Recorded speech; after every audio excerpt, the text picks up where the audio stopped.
that's the first concrete statue in the UK, and that's here because he loved this bit of water, and he basically used to bring the warships up to train, and he classed the Menai Strait as just a strategic piece of water basically, and that's why they had to build a bridge so high with it.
Only about 40 years younger. So originally this was just a railway bridge, and it was a metal tube. And then in 1970s, some kids went over to a party, lit a rag on a stick and set the bridge on fire, and it burned down. So we had no railway to Holyhead for a good few years. So the stonework.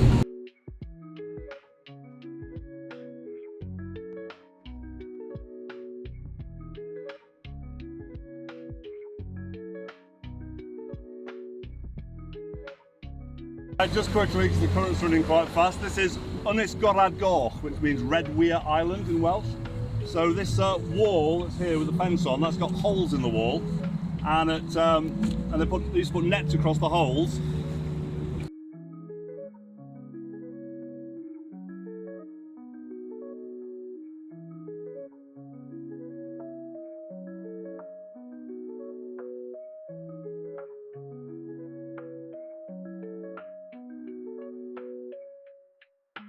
January. So Telford was the main engineer on this one. The main engineer on the other one was Stevenson, as in Stevenson's rocket with his son. So quite a special thing. Old photographs, the way you tell which side's which. The Anglesey side has 4 arches, and the other side has 3 arches basically. So it's an easy way to spot the difference. They did about 5 years ago. They basically did a survey on the condition of some of the cables that hang the road deck off the chains, and they shut it that afternoon. So we've had about 5 years of roadworks and weight limits and shut completely or 1 lane shut or whatever. But yeah, it's supposed to be open for next January for his birthday. We shall see whether that ends up being the case or not. But amazing to think, you know, when it was built, it had horses and carts coming over. The first stanchion is built on a big rock called Pig Rock.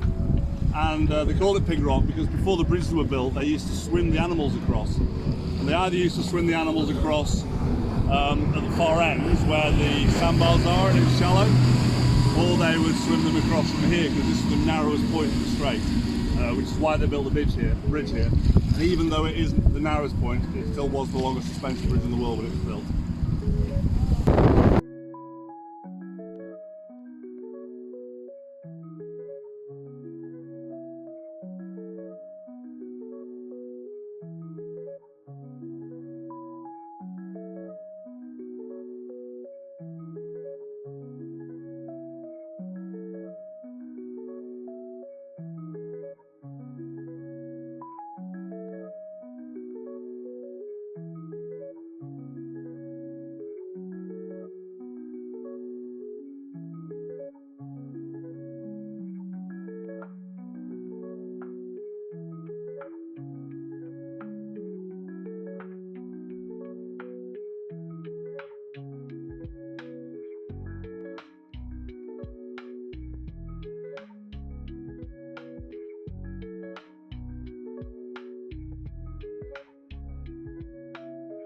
Very ornate place on our left here is Chateau Rianva, which is a hotel now. So back in the day, there was a lot of money in North Wales in slate, So there are a few families made a lot of money. And just around the corner from the pier, we'll see it as we go past in a minute, is Penryn Castle and Penryn Quarry. Penryn Quarry is inland, and Penryn Harbour. And Lady Penryn was a big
Right, well here we are in Beaumaris, my hometown actually, it's where I live. So Beaumaris actually comes from the French, Beau-Marie, beautiful marsh. The green that oh, there's a lion's mane jellyfish, they're the ones that hurt a bit more. Some jellyfish are a bit like a nettle sting, but those things hurt. Yeah, so apparently back in the day when they were building the castle, you could actually sail a boat in around the moat and back out again. It doesn't look anything like you could do that now. The castle, oh, let's cover that. Anybody else on the boat? Okay, so naughty English, boo, boo, bad English. Edward I came along, built a load of castles, kicked the Welsh out, boo, naughty English. So they sent a lot of people out, they had to go and live in Llanfaes and Llangoed, and Newborough, which is where Newborough came from. Yeah. And this is the last castle he built, so he built Carnarvon and Conway, etc., Edward I. A lot of people think this one's a wreck, but it's actually just unfinished, so he just ran out of money, and he stopped building them. Obviously the big wheels in town, that's supposed to be the biggest in Europe. It's a bigger one than the one we had previously. And if you pan to the left, you've got the Royal Anglesey Yacht Club, which is one of the oldest yacht clubs in the country. And this is Victoria Terrace. So that's built out of the same stone that the bridges are built out of, right from the two quarries down by Puff. And that was built to welcome Queen Victoria, but she never came. The Marquess of Anglesey's wife nicked her basically, and she stayed at Glasgow instead. So they built it for her, but she never came. Gallows Point is where the boatyard is, and there's a jail in town which you can go on a tour. And I'll talk about the folks that I think one of the Ribride stories is that the two murderers, men that were buried in the goal, are buried standing up in very deep graves, so they can never rest in peace. Might be true. Bit of geography, if I took the boat a little bit, the 1.5 hour trip that Ollie's doing at the moment, that's Puffin Island. And then when you pan round to the right, that's the Great Orme, and then sorry Flat Earthers, there is a bit of land in between over there somewhere. Connects you to, and then that's the Little Orme actually, which is a long way past the Great Orme, but from here you can't really tell. And then obviously you come in, Penmaen Mawr and so on. And in the clouds somewhere are the Carnarvon Mountains that then lead up to Snowdonia. Cool, right.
Sa island.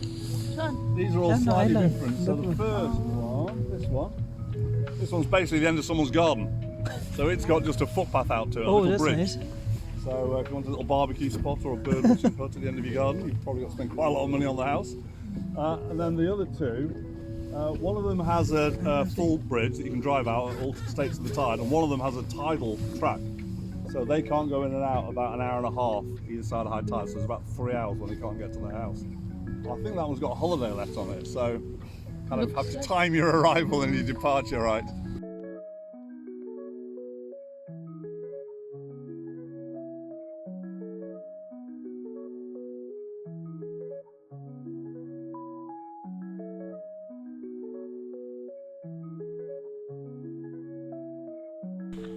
Hi guys, galing kami doon. Yun ang ano, sinakyan namin mga... Yan, ito. Yan yung mga sinakyan namin mga bangka. Sojak. Yan, nag-sojak tayo.